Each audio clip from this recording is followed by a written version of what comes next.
Welcome to Night Light. Step away from the mainstream and gather around as we enlighten the world and our realities and travel this cosmic journey we call life. Join us as we share with you and provide that beacon that can guide us all to a better way. Explore with us as we examine a metaphysical montage of spiritual insights, covering everything from the mundane to the magical, UFOs to unicorns, and everything in between.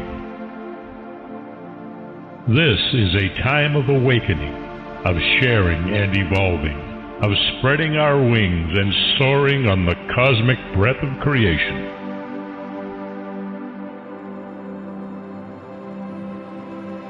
Come and join with other light-minded spirits as we weave our lights together to seek understanding, enlightenment, and with a little luck, some wisdom.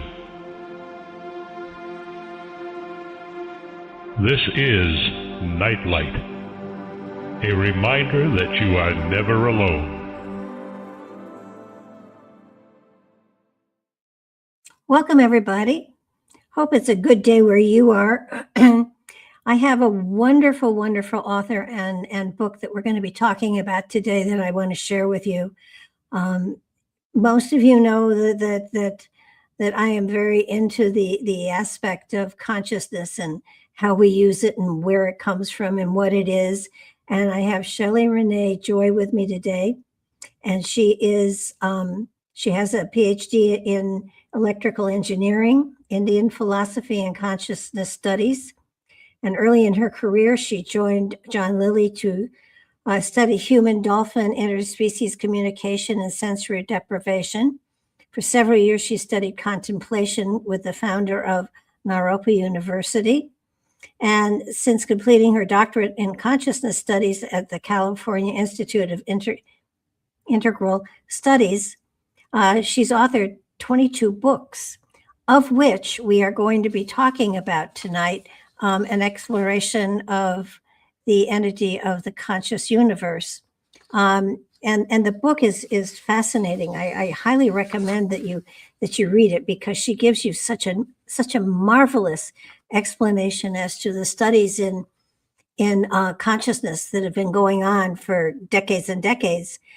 But today we're going to be talking about consciousness. And this book helps it develops the concept of the metaverse, the transcendental universe, composed of additional hidden dimensions operating in parallel with space and time. And it integrates and maps the theories of consciousness developed by Karl Jung, David Bohm, Pierre Teilhard de Chardin, and other scientists. And it offers us with a path to the hidden dimensions through detailed maps of the psyche and the cosmos. It gives us a better understanding of what it is we're working with, or trying to work with, I think is maybe a better way to put it. And it gives us a great understanding of what work has been done and how that work has evolved.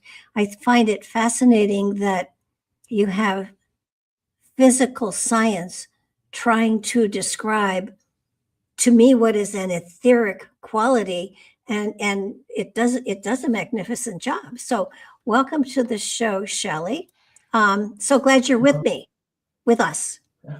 Happy to be with you. Your book, you've written so many books. It's just amazing that you're able to spread yourself this way. How did your research, how did your interest in looking into consciousness come about? Well, when I was a kid, I was always interested in science and also art. So it's kind of an unusual combination. But in university, I studied physics and then eventually electrical engineering. And it was a 5-year program, a lot of science. But I married an artist, and so I ended up taking LSD on the beach once in California with her to start out, and it was so much more fascinating than anything I was studying in physics and engineering, although I love science and math. And it was more mysterious. I mean, and I wondered why scientists, there was no research being done on consciousness. And I even actually tried to look for a program at some university that would, because I thought, well, I could use my electrical engineering and physics understanding to maybe help explore consciousness. But I couldn't find anything. And I continued to, every couple of weekends, we would try LSD or psilocybin, mushrooms, or mescaline even back then.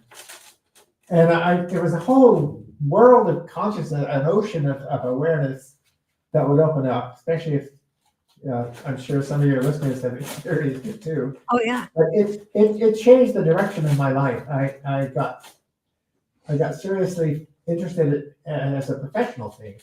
Although I didn't know how I would make much of a living doing it because there's no jobs open to, we need somebody to study consciousness. So I actually had a regular computer job for many years and raised my son and daughter.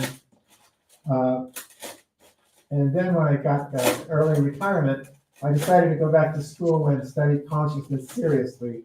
By then they had programs of consciousness studies in most of the universities. So I did that, and it was like the icing on the cake of my life. I was able to really spend the time to read a lot of things that I normally wouldn't have been able to do without a program and a goal and some structure to it. So I've read quite a bit and thought quite a bit, and I've experienced quite a bit. And my understanding of consciousness has really deepened a lot, such that I feel that I have some pretty good theories. I've written 23 books. Some of them really get down into the details of physics. But what I'm actually more interested in is the experience of consciousness and how us human beings can use our consciousness to grow, to become more conscious, and to actually even enter some of these dimensions that normally you have to take psychedelic drugs to enter. And I discovered that you can. There are ways of developing what Teilhard de Chardin called it the cosmic sense. And other scientists who have been interested in consciousness in a serious way, most of them say that there's a new way of perceiving. You need to sort of awaken a fifth sense. It's not your vision, it's not your hearing, and it can be developed in several ways. One of which is just learning to meditate and practicing meditation, and sort of like teaching yourself how to experience and feel these other dimensions. When I mention other dimensions, that's a very key thing to my understanding, and it's becoming prevalent among other consciousness researchers, that there are more than just the dimensions that we use for seeing and hearing and touching. There are 11 dimensions in physics, quantum physics. Only 4 of them are the ones we're familiar with as human beings, which are the 3 of space, X, Y, and Z, like a 3-dimensional cube, and time. Pretty much time and space are, so actually physicists call it space-time. They put the word together and say space-time. And almost all of their measurements, the instruments they use are developed to measure things in space-time. So there are, according to, they actually have proof now of the other 7 dimensions, so 11 dimensions total, according to the data from the Large Hadron Collider in Switzerland. It's one of these very huge underground atomic accelerators that collides particles and then takes super fast photographs of what comes off. And doing that, they discovered there must be, for the mathematics to work and to be able to predict what happens, there are 11 dimensions to reality. So what are these other dimensions? Most of the physicists don't try to speculate on what this means. They just want to measure them and write another paper. But there was a physicist named David Bohm, who I've read much of his work and really followed. That he was interested in what's called the ontological understanding of things. In other words, what does it mean? What do the science principles mean in terms of reality in our life and the universe? What kind of understanding and knowledge can you get out of that? And when regular physicists start talking about these other 7 dimensions, they call them the hidden dimensions. And they say they're very tiny. They're so tiny we can't measure them. Yeah. Well, I also studied philosophy, so I'm able to realize that the fallacy is they're saying they're small, but you can only talk about small and big in space-time. They're not in space-time. Space and time are 4 other dimensions. So these other dimensions aren't small. They're just hidden from our normal sensory systems. Yeah.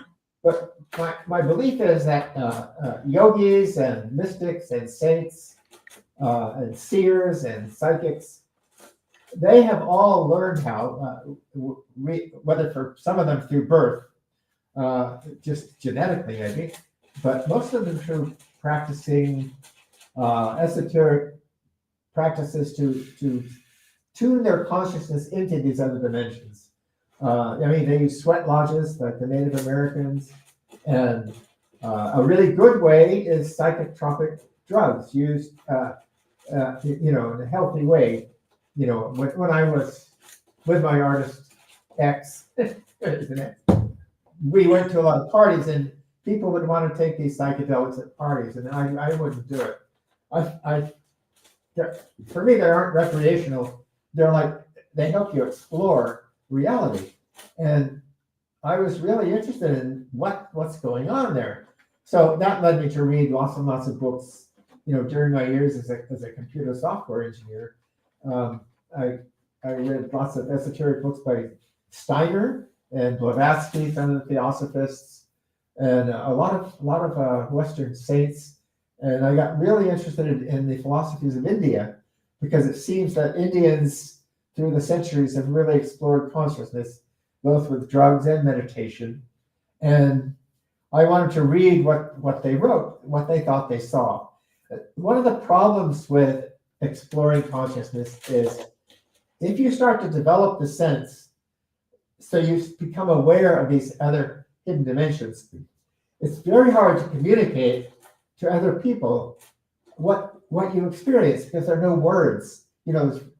It's like in the country of the blind, they wouldn't understand what red and black and white and vision is, because without the words, it's hard to really think or talk or communicate.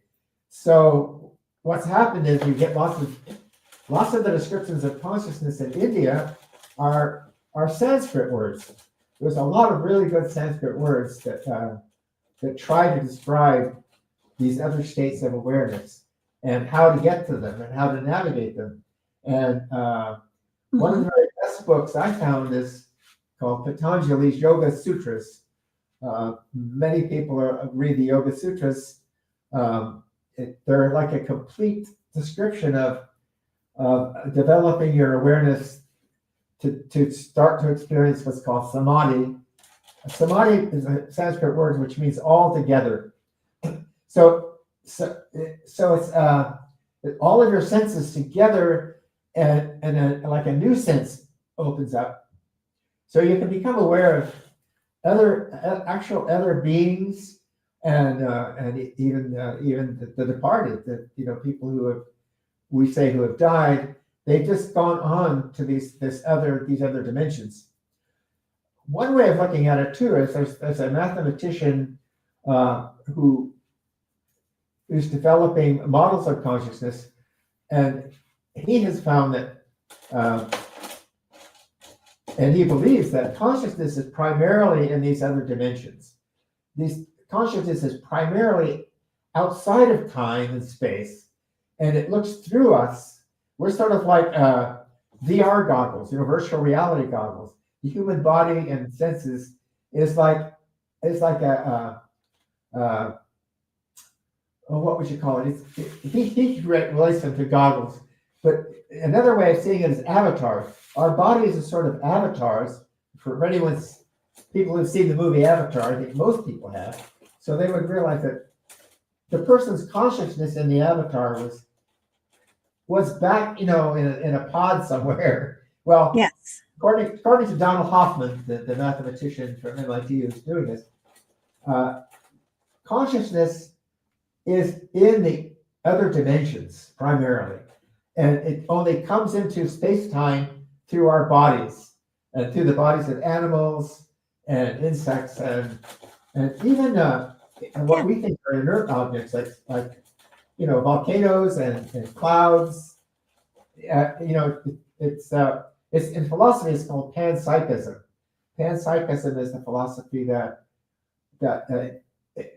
as opposed to what scientists tend to say that only humans are conscious. Many scientists say only humans are conscious. Not even shellfish are conscious. Only humans. Yeah.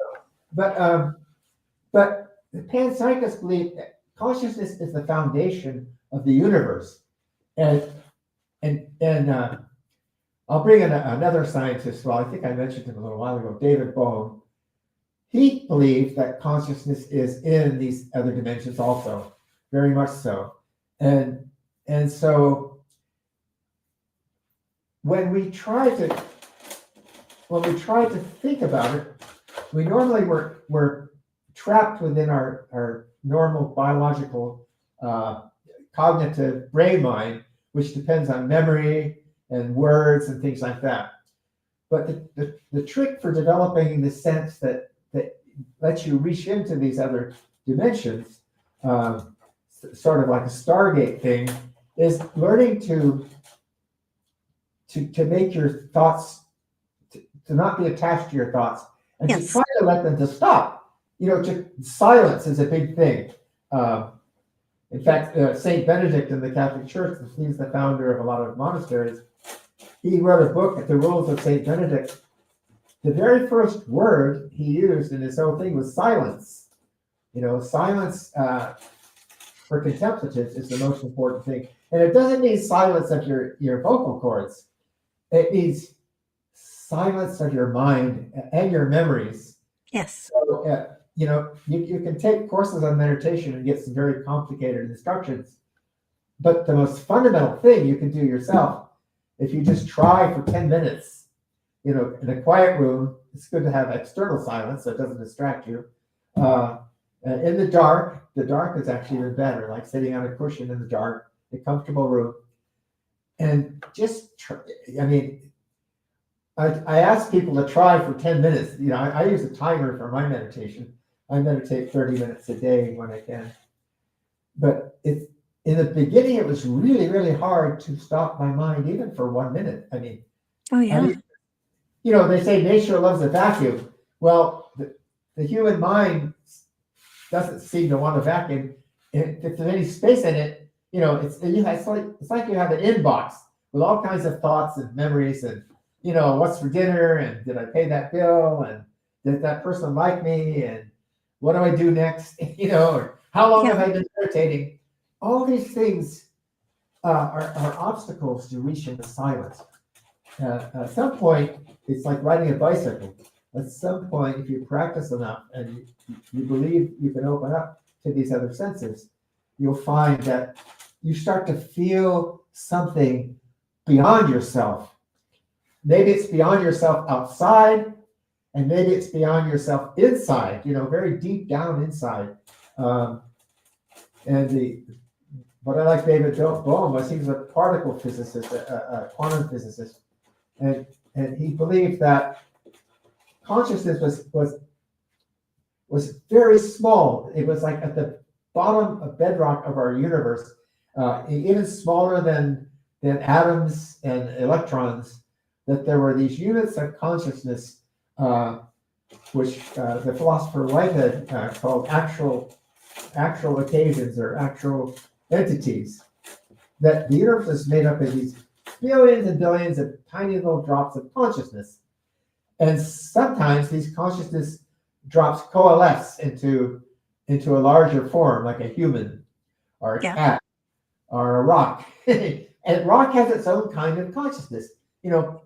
That's why people, when they go on pilgrimages, especially in India, but also in the West and Asia, people find special holy places. Even the Catholic Church has Lourdes and some very special places where you can actually feel the consciousness of people who have been there.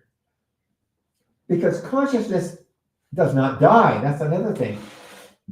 It exists outside of time and space. So it's in a timeless, spaceless, eternal set of dimensions, hidden dimensions. And that's where we go when we die. That's where we go when we drop our virtual reality avatar that we grow it, and we live in it for 50, 60, 70 years, and then it fades away a little bit. And then we have to finally let go. But we continue in these other dimensions. Yes. And so it's possible, if you realize that that's very possible, and I do, and I've experienced a lot of it, then it's possible to contact those who've gone beyond. I mean, they've done that in the 1800s with seances, Mr. Ott wants to contact his wife who just passed away. Well, Yeah. you can. And it's a matter of belief and willpower and practice. It's not that they talk to you in English words or, whatever language is your natural language, but the feeling is there. You can feel them. You can reach out and it's like dialing their telephone number, their conscious fingerprint. When we all come together, we have this energy body, and the energy bodies, you can actually see it with a night vision scope. The sniper scopes at night. Yeah. We radiate all of this energy. We radiate 5 watts continuous energy, enough to light up a light bulb, pretty much. But it's in the infrared, so normally we can't see it. But all this energy is a kind of a living consciousness, and when two people get together, they imprint one another. Especially if they have sex. That's even stronger imprinting. Yes, that's very strong. Just by visiting someone, they go to see the holy man. They call that in India darshan. Darshan means to be able to see and share. They share the holy man's vibrations, his consciousness. In other words, it's like he gives them his telephone number, and that's stored in your body, your heart, your hydrocarbon molecular structure. And so even the people like your father, your mother, your grandmother, people who've gone beyond, they drop their avatar vision goggles. They're no longer here with us, but they're in eternity. In other words, they're not in time and space anymore, but there are 7 other dimensions, which science has just barely begun to even look for them. They've discovered them in quantum physics, but they don't know how to make measurements in those. And the only way to actually get there is through the human body, the human psyche. You have to, learn how to do it. And taking psychedelics, even cannabis helps a little bit. Coffee helps you stay awake. I mean, the Chinese, the Taoists who used to do this meditation discovered tea, that these tea leaves would help them be more lucid and stay awake and be able to listen to the silence and contact the Tao, to flow with the Tao, to feel one with the Tao. And that's another thing. When you go into deep meditation, I actually wrote one book this year called Advanced Meditation. Uh-huh. I think that looks backward on your screen. Yeah. It does on mine. That's the way the video does it, I guess. Huh? But advanced meditation is, as I said, there are a lot of different practices, but the basic one is learning how to quiet your mind and to listen, and to listen, not only listen, but to reach out. When I meditate, the first thing I do, I sit on a zafu, like a Japanese cushion. If I'm in a hotel room, I roll up a bunch of towels and sit on them. And usually I meditate in the bathroom, which is pretty quiet. And it's important that it's dark and quiet. so that you're not distracted by external things. And then you don't want to be distracted by your mind with memories coming up, like it's very hard to stop your mind in the beginning. But Yes. you develop this muscle skill, and the brain is a muscle after all, in one respect. You can train the brain with its cooperation to stop thinking for a period of time. So at first, it may only be a few seconds, maybe 5 seconds, 10 seconds. And then if you really pay attention, you'll notice a thought pop up. Well, if you grab onto that thought, you're giving it energy and it gets bigger and fills up your mind.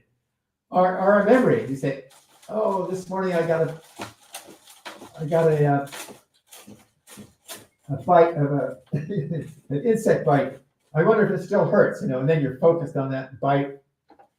All these things rise in your mind, but you can learn through meditating practice. It just takes practice to ignore those things and to keep focusing on the silence.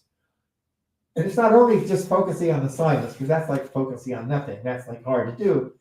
In the beginning, you focus on your breath. You can focus on your breathing, and to the exclusion of thoughts and memories and ideas and thinking.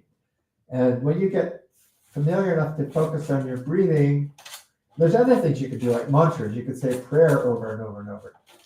And the idea there is that by focusing on these other things, your mind starts calming down a little bit, like a cat or a dog that starts getting a little bit sleepy and stops running around and trying to bother you. And then you really try to feel something new. You're looking for something new, and you believe there's something new to be felt. And believe me, I think anybody can learn to meditate if the interest is there and the will is there. It might help to read a few books that get you interested. There's all kinds of books. Most religions have some form of meditation prayer. Seems like yoga has some of the most direct ones. Or just being really quiet, and you open yourself up to the universe, what the Chinese call the Tao, the flow of energy. You can start feeling it flowing in your body. What I do is focus my awareness on different parts inside my body. The Indians have what they call chakras areas in your throat, in your heart, all the way down. And those actually correspond physiologically to areas that are very rich in endocrine system glands and neurons. It's almost like we have several brains in our body, distributed ones. And each one controls a different region of the body. You can actually focus on those during meditation and start to feel them warm up. And I think that actually helps make them more sensitive to listening to these other dimensions that are hidden. Yeah, I think a lot of people feel it has to be a certain way, and yet each individual, I believe, will find a way that is unique unto themselves. I know. Definitely, yes. I found that finding things that I could do that I wasn't thinking allowed me to open myself up to the other side. I call it the other side. I have tendinitis when I'm getting close to that connection. Yes, that's good. That's good. I have the same thing. That's called something else that I'll talk about that in a minute, but I'll let you finish. but as soon as that gets really, really loud, I know something good is coming through. So that's when I do my channeling. That's when I do my writing. That's when I do my stepping. I say to people, I tell my ego to step aside, and I allow information to flow through the portal to my higher consciousness, which is linked to cosmic consciousness. So that's how. But everybody does it uniquely. Everybody does it differently. Yes, and you have to kind of roll your own methodology. It's like sort of make your own religion in a way. Make your own practice. And because we're all so different. There is a philosophy that says that our reality as we know it is just a projection, a holographic projection from another dimension. Yes, exactly. Yes. So you have that element of, and I love the fact that you use the term avatar, because I use it all the time. My spirit lives in my avatar, and my spirit will move on, but my body will not. Exactly. And as a scientist, I agree. Yeah. As a scientist, Can't no, prove but it. you mentioned that I call it tinnitus. Some people call it tinnitus.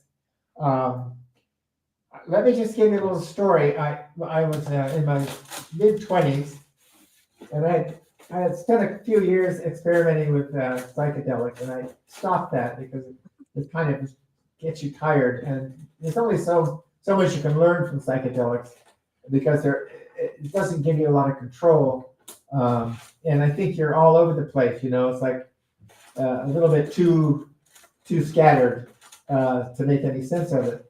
So I started practicing yoga. I was in the 5th floor walk up in New York on the Lower East Side, and Carol would have to carry the groceries up 5 flights every time.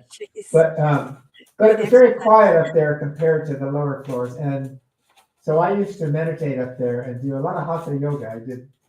Was into hatha yoga for a lot. I should do it now, but I'm in my late 70s. But I did it more when I was in my 20s, when I probably didn't need it. I was doing a shoulder stand one night, and I was practicing meditation while doing hatha yoga, trying not to think thoughts, trying to just listen, like I was talking about before. And suddenly I heard a bright sound in my almost behind my right eye. It was a bright, very high pitched, very pure tone, and I got scared for a minute. I thought maybe I'm having a brain aneurysm by doing hatha yoga. So, Yeah. But I instead of being afraid of it, I decided to focus on it. Say, what is this? And I noticed that by focusing on it, it got a little bit louder. And so that happened one night, and then 2 nights later, the same thing happened. Although this time there was another slightly less loud sound in a different part of my brain area. So I focused on that, and it got a little bit louder. And then several different sounds seemed to come in different places. And I thought, oh, this could be dangerous, so I stopped. But that night I had, I think I had a fever. I sweated a lot, a great deal, and I had a hard time sleeping. And I worried about that. But I started becoming used to these sounds. They would come and go. And I found some books in New York. There's a really couple of good bookstores. I used to go to Samuel Weiser's in Lower Manhattan, and all kinds of occult books. And I was looking for like meditation on inner sounds. And I started finding some. They're mostly Indian ones, like Sarabachan, the Sikh religion. Any of your audience are Sikhs, probably. They know that they also talk about the sound and the importance of meditating on the inner sound. They talk about the inner sound and how it's connects you to astral planes or some kind of thing. But as a scientist, I was trying to really research it. I got a sound generator. It makes sine waves, and you could adjust it to different frequencies, different pitches up and down. And I would meditate and then turn that on and try to mesh the sound. But the inner sounds always seem to be higher and brighter. Even though they're little subtle sounds, you can't hear them if you're in a crowd or outside or talking or even when you're thinking, they seem to be vanished.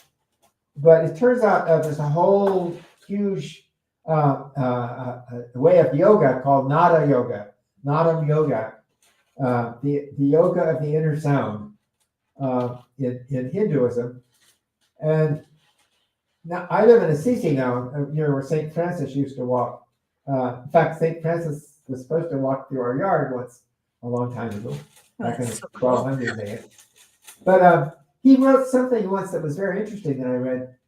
He talks about the sound of the heavenly flute. but sometimes he would hear inside himself the sound of the heavenly flute. And that's all he said about it, but that sort of backed up these other yogas that say you should, one of the best ways of making progress in these, contacting these other dimensions is through the inner sound world. So what happened is, unfortunately, in the early days of the internet, I found a chat group on tinnitus, whatever it is. Yeah. And so I left this big post. I said, they're all complaining. How do I get rid of it? How do I stop it? I said, this might be the next step of evolution. You might be on the cutting edge of awareness. Yeah. The universe might be wanting you to reach into these other hidden dimensions and communicate with a lot of things, angels, spirits, people you've known. It's a whole unknown world. Boy, I got flamed really bad, and they kicked me off the list because modern medical science says, well, we don't know what it is. We have no idea, so it must be bad for you. But on the other hand, it does bother people. And I think about 5 years ago, I had a root canal. And that night, my tinnitus really took off. It got very loud and lots of sounds. So I have a feeling that the tooth was connected to my brain somehow. Probably. And it was very concerning because I couldn't quiet it down, and it kept me from going to sleep. And I was fighting it. I was trying to fight it and make it go quiet. But, that doesn't really work. So I think all these people who think tinnitus is a disease are fighting it. They're trying to make it go away. So I changed my attitude. I thought, well, instead of fighting it, I was lying there trying to sleep. Why don't I just go into it and go with it and just listen to it and try to figure out where it is and where the different sounds are coming from? And that worked very well for me. I was able to quickly fall asleep while not avoiding them, but actually listening to them. And since then, when I meditate, the inner sound experience has gotten much richer. But besides the sounds, there's a certain feeling that you have. I sense that it's a feeling in my heart area. When I have a really good friend, Professor Coombs, who is the head of the Society for Consciousness Studies. He was my mentor, and he signed my PhD dissertation for approval at the end. We became really good friends over the years, and he passed away last year. So he and I talked about death and trying to communicate after death. So I try to communicate with him when I meditate. Before I try to go into the absolute silence and just listen, I say a few prayers. I say some, I know a couple Latin prayers because I was brought up Catholic, but I also know some Hindu prayers. Probably my Catholic friends would get really upset if they knew I said Hindu prayers, that I do, because it's all one universe. That's why they call it universe, one story. It's, and I look at different religions as different flowers. Why would you want just one flower? I'm going to cut all the other flowers down. I only like roses or, orchids. I mean, the God of this universe, the creator of this universe, made so many different things. Everything is different. Each one of us is so different. There's no single fingerprint that matches another. Right. So why not allow different religions? And they're all, I lived in Saudi Arabia for a while, with my son and daughter and ex. And we worked for Aramco, a big oil company. But I was able to talk to Saudi people who, they'd always say, well, what do you think about religions? They're not supposed to talk about it, but we would anyway. I say, well, I believe in that your religion is a true religion, the one true religion, but that my religion is also the one true religion. They're all one. They're all one. Exactly. And if God didn't want different religions, probably God wouldn't have, urged people to create different religions. There's hundreds of religions. They're more like cultural language of of how to understand these hidden dimensions. Yeah. And these hidden dimensions appear to saints in, the Catholic Church and Hindu saints. There were some people, in fact, in the Yoga Sutras that I mentioned before, there's one of the shlokas says, these new inner sense comes from several ways. By birth, you can be born genetically and be able to hear, say, tinnitus and stuff, and this other. You have a way of contacting these other dimensions. It says our drugs, our pranayama, which is breathing, watching your breath and breathing. Sometimes breathing like, kind of hyperventilating, and meditation, and samadhi. And the book talks about how to practice samadhi, how to focus on the silence. I usually let it, if I'm trying to communicate with someone who has crossed over, I let it just I let it surround me and then take me through what I call a portal. And once through the portal, I can find who it is that has just crossed over and communicate if it's appropriate. But I think what lots of people don't understand is just because you can go that far, you can cross the portal, you can find the consciousness on the other side, doesn't mean that consciousness necessarily wants to communicate with you. So exactly, yeah. You have to be careful too, because I look at it as like an ocean of consciousness. There's an ocean of consciousness out there. And yes, normally we're cut off from it because physiologically our brains are always active, and there's electric circuits going around on your cerebral cortex, the outside of the brain. And that's called the Faraday cage in electrical engineering. When you have a lot of moving electrons, they've actually made cages out of it to isolate things inside from the external radio waves. So when you stop thinking and stop all these electrical things, you suddenly become aware of the wider universe of consciousness. Yes. The danger is that wider universe of consciousness may have things like sharks. It's not all benign. No. We have serial killers and some horrible things that happen that people, I think, get taken over really by very dark forces that they can't control. I usually don't just go swimming for the heck of it. I'm usually looking for someone. So yes, you have to so that there's a magnet that pulls me, and if it's going to be writing that I'm going to be doing, I open the portal and I open myself, and I allow information or wisdom or insight to come through, so that I always feel very protected. So it's very important. And I have a little altar that I use where I meditate, kind of a low coffee table thing. And I have pictures of my family, my mother, father, grandfather, some of the people I really found very important in my life that I've studied, like Teilhard de Chardin, and some Indian people like Sri Aurobindo is one, and some saints. I actually also paint icons, or they call them writing Russian icons. Yes, I do Russian icons for meditation.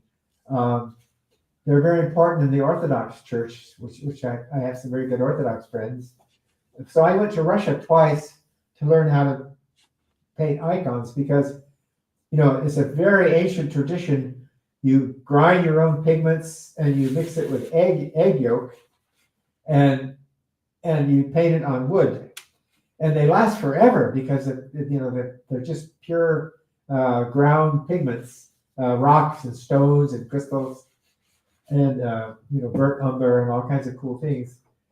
And the icon, you look at it, you stare at it, even if you're in the Orthodox Church during a service, you stare at when it becomes a gateway. They call it a gateway to the eternal. A gateway, and most of them show a certain saint, an Orthodox saint, or Jesus Christ. Although I have one that's more Hindu that I use also. but the idea is it kind of focuses your awareness when you're meditating on something that's positive and real in those dimensions that will not get you in trouble. Yes. You need to have some kind of a guide, and if you go through the right door, you'll be safe, according to Orthodox iconographers. Well, I used to wish I paint. had one. I painted a whole series of mandalas that I Yes. use that way, and it's called the Cosmic Deck of Initiation. And I don't know, up on top of the screen, you see the little. Yeah. That's one one of of yours, huh? That's one of my cards. Yeah. That's very nice. Yeah. Yeah, and all of these will help focus your awareness in a certain vibrational way, instead of just being scattered. But prayers are really good too. I mean, that's another. Oh yeah. My first book I wrote about 10 years ago was Developing Supersensible Perception Through Drugs, Prayer, Entheogenic Experiences, and Meditation. And prayer, almost everyone is brought up in a family that teaches them something about the history of their religion and their the basic facts of their own religion in their tradition. And a lot of people, they grow up and they say, oh, they get away from it. Yeah. But it's good to, if you're trying to explore consciousness, to go back to some of those basic prayers that you learned when you were like 3 or 4 years old and use them again. That connects you with your earlier self, and it connects you with all the people who've ever said that prayer. That's the whole theory of the science of mantra. You say something that other people have said over and over, and you sort of join them in what Teilhard de Chardin calls the noosphere. He has this concept of different groups of consciousness coalesce in a larger one. And there's a whole noosphere for human beings, but there's also smaller noospheres for a particular tribe, or your family has a noosphere of coalescing. I have a good friend who's a professor who's written a book about classroom. He noticed that after 3 or 4 sessions in a class, sort of a group consciousness starts forming. It's very, at first he didn't notice it, but then when he started noticing it, he started focusing on it more, and he saw more and more evidence of it, that a sort of a group consciousness starts to form in a really good, healthy classroom. And it's like a little sub noosphere. Unfortunately, we also have them in political groups. You have a noosphere of MAGA people, or a noosphere of Maha people, or a noosphere of French people. Is a noosphere similar to an egregore? Oh, egregore, say that? Egregore. I'm not familiar with that one. Egregore is a term for a group consciousness. Oh yeah, then it would be. It would be, but. And it eventually, if there's enough focus on it, it definitely can become an entity unto itself, like Yes, like yes, the Catholic Church, like a political party, like that's a key thing that people should realize, that these are living things, these groups. Yeah. And there's a warfare going on, unfortunately, with some of them are very aggressive and they want to expand and get more members. They're living things, everything is conscious in the universe. It's not just the avatars that we're using for our particular consciousness in some hidden dimension. There's groups of these things, like when you see a flock of birds. Like yesterday, coming home, I saw a really large flock of birds. When I was a kid, I saw a lot of them, but they go in unison. Yes, amazing patterns. They all go exactly the same. They know what they're doing. And I've seen fish like that too when I've gone diving. Oh, schools of fish, yeah.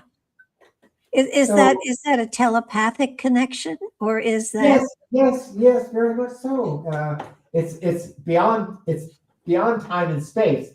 it's within these other dimensions.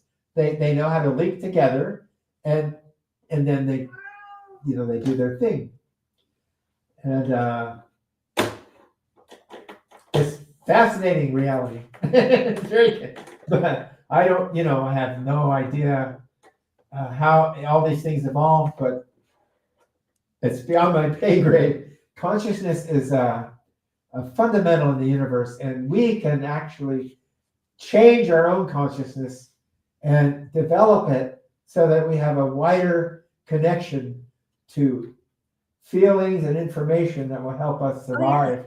I tell people all the time that you create your reality by your perception of it. Yes. So that it's a matter of what are you focusing on, what are you projecting, and then you live in that projection. Yes, definitely. Physicists deal with the same thing. David Bohm was one who was really interested in perception, because they found out that by observing an experiment in quantum physics, it changes the experiment. You can't look at something without changing it in quantum mechanics. But and he believed, and I also believe, even us at our level, we're not quantum, we're big guys. Yeah. We affect things by the things we, when you hear someone talk, you absorb their ideas, you tend to agree with them, you're becoming part of their noosphere a little bit. That's why it's important to find people that you resonate with and support them by hanging out with them to some extent, whether it's just reading their words or watching them on YouTube, or even better, going to meetings and meeting them, face to face, where you can feel their energy. Isn't there also, though, a problem with the fact that if you are in a group, you lose a part of your own identity? If you're that can happen. That can also happen. That's you have to be very cautious about those people you're choosing to frequent their energetics, so to speak, because you don't want to become them. You want to agree with them, but when I think that's the main thing I have about large groups of people, because if you're a part of a large group, you've lost your identity and your focus, and then you have to back up and start again. But that's okay, because we are eternal, so we can do that. I've always been kind of a black sheep, so I'm always on the outside. I didn't totally buy into everything like the Catholic nuns taught me, and I don't buy into everything the yogis tell me, and I don't buy into everything the scientists tell me. You have to be an individual that's centered and have some practice that helps you center, which is meditation and learning how to be silent inside, so that you can absorb rather than just be, blown by the wind of the crowd you're with. So it's. I think one of the things in your book that I found very, very true was that people who have not experienced that transition into a higher consciousness, that it's hard to explain it to them. Yeah, because they don't have the words, No. Words, they have better words in Sanskrit, they do, and probably in Chinese too, I have to say. But English is a little bit, a little poverty with words, like love, the word love. When you're talking about love, it's about love an ice cream cone, love my job, love my cat, love to take a bath. So the word can be used so many ways, and which is good for poetry, but not very good for communication. And especially when you're trying to describe inner states of consciousness, like you took ayahuasca, you come back and you try to explain. Well, you don't have the words. You don't have the words to do it. And so you end up saying, groovy, man. You know, it's Yeah. like I, you can't say it. You can't I've, say it. I've not done ayahuasca. I've heard it explained, but I can't explain to somebody where I go when I go through that portal either. It's I'm Yeah. no longer physical. I'm etheric. I'm spirit. I'm not a person anymore. I'm a thought process. And it's hard to explain. So how do you do this? You do it totally by yourself in the dark and the quiet, or if I can ask, some people don't want to tell you about their meditation because it's like asking about their bank account. How much is in your bank account? What is your net worth? Oh, I can tell you Do you that. meditate? Yeah, I mean, I took a No. course. I took a graduate course on the Patanjali Yoga Sutras, which is all about meditation. And, you know, there were like 6 people and the professor. And, you know, one day I said, why don't we go around the table and try to explain what we experience when we meditate? They all looked at me like, oh, no, that's private. And then how do you learn anything if people don't share? But then if you don't have the words. I've been doing it for so long that I basically sit down and I basically say, I'm open, and I go. Yeah. I'm 81. I've been doing it forever. So it's kind of easy for me to just let go, knowing I can come back safely and go through that portal and be in a place where I have there's magic there. It's wonderful. It's better than Disneyland. It's just amazing. When did you first begin doing this? In your 20s or earlier? Yeah, probably in my late teens. But my parents divorced in a long time ago when it was no longer when it was definitely something everybody frowned upon. So we were isolated, and people wouldn't let their kids play with us, and so my sister and I were alone, and I had that empty space, and I filled it with the other side. That's amazing. That's a good thing you did. Wow. Well, I'm catching up with you. I'll be 80 next year. So people at our stage start to think a lot about the transition to the next state of consciousness. And, Yeah. I've been reading a lot of Tibetan yogis that talk about transition, what to do, the death experience, like the Tibetan Book of the Dead. And like I said, my good colleague, Dr.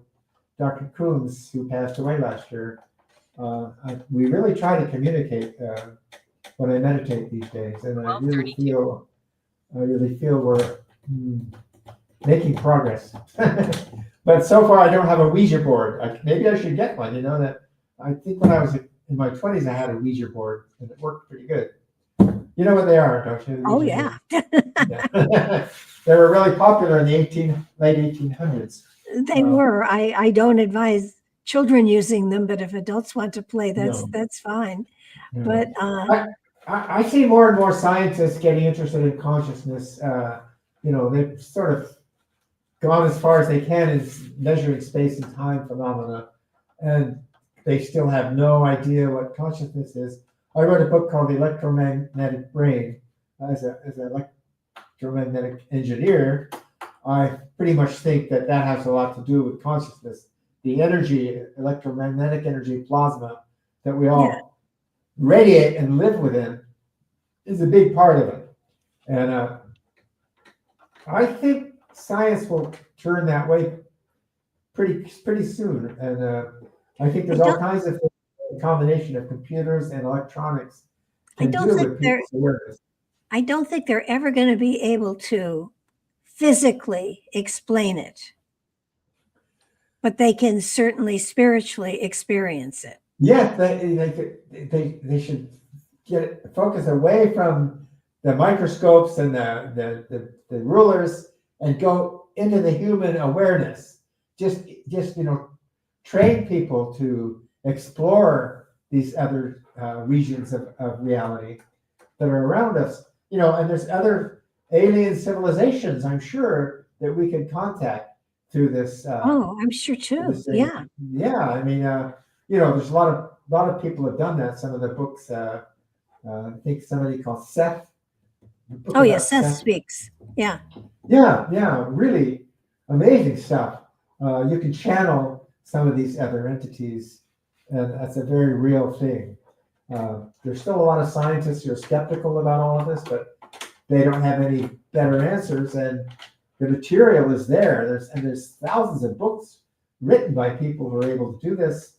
Not only but don't forget, scientists are basically publish or perish, and they don't want to be wrong. And they don't want to be criticized. They're afraid of being criticized. So they have little building blocks building upon science. And so you can't ask that question. When I was one of my last years of studying electrical engineering, I was in a class, and we were talking about power going in the walls, the circuits in the buildings, and how they emit electromagnetic waves, and people were kind of worried about maybe they affect people's health. Or people near a big high voltage power pole, they might get cancer or something. So there was that kind of interest. But it just hit me this question. I raised my hand and said, as anybody looking into the possibility that this electromagnetic energy in our walls might be conscious. It might be conscious of us. It might be a certain awareness. And there was absolute silence. The guy looked like he was going to throw me out of the room, And I thought it was a very valid question, And still, the electricity that's all around us, this might be more aware than you think. Oh, I agree. And interdimensional stuff going on all the time. Frankly, if indeed there are UFOs, and I know there are unidentified flying objects, but if there are interdimensional people there, they haven't been in a tin can. They've come through an interdimensional portal. There's no way anybody's sitting in a tin can. It just ain't happening. No. Just me. I just noticed, our time. This has been so lovely. I so thank you for taking the time to share with me. Well, I've enjoyed it. Yeah, maybe we can chat again someday. Absolutely. And all right. And your book was fascinating, and I had a lovely time with it. I struggled with some of it, but most of it I understood. And I so appreciate you taking the time. And I apologize for the difference in our times. I just I live in Italy. I love Italy, and I've been here 4 years now, and it's beautiful, and the food is good and cheap, and even better. For your listeners, if you want to see some of my other books, just go to Amazon.com and look for Shelli Joye. Search for Shelli Joye, and you'll see I've got other books on Teilhard de Chardin and yoga, meditation, advanced meditation, and theories of consciousness also. So you might, some of them are Kindle even, so they don't cost very much. Okay. Just hold on for a second. I'm going to have our exit play, and I want to talk to you just a second after we Sure. Yeah.